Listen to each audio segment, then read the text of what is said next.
அடுத்த 10 செகண்ட்ல இதுதான் நடக்கும்னு தெரிஞ்சிருந்தா அந்த கார் இங்க நின்னு இருக்காது.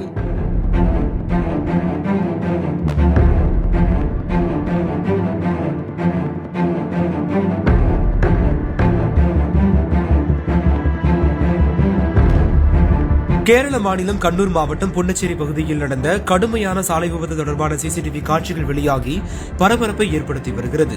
அதிவேகமாக சென்ற கார் ஓட்டுநரின் கட்டுப்பாட்டை இழந்து முன்னால் சென்ற இருசக்கர வாகனத்தின் மீது மோதியதில் இருசக்கர வாகனம் தூக்கி வீசப்பட்ட நிலையில் அந்த கார் தொடர்ந்து வேகத்தை கட்டுப்படுத்த முடியாமல் அங்கு சாலையோரம் நின்று கொண்டிருந்த மற்றொரு காரின் மீது மோதி விபத்துக்குள்ளானது. இந்த விபத்தில் இருசக்கர வாகனத்தில் பயணித்த நபர் படுகாயமடைந்து தற்போது மருத்துவமனையில் அனுமதிக்கப்பட்டு சிகிச்சை பெற்று வருவதாக கூறப்படுகிறது. மேலும் காரில் பயணித்த நபர்கள் அதிர்ஷ்டவசமாக உயிர் தப்பிய நிலையில் போலீசார் வழக்கு பதிவு செய்து விபத்துக்கான காரணம் குறித்து தீவிர விசாரணை மேற்கொண்டு வருகின்றனர். 7 ஸ்கிரீன் ஸ்டுடியோஸ் தயாரிப்பில் விக்ரம் பிரபு நடிப்பில் சிறை திரையரங்குகளில் வெற்றி நடை போடுகிறது.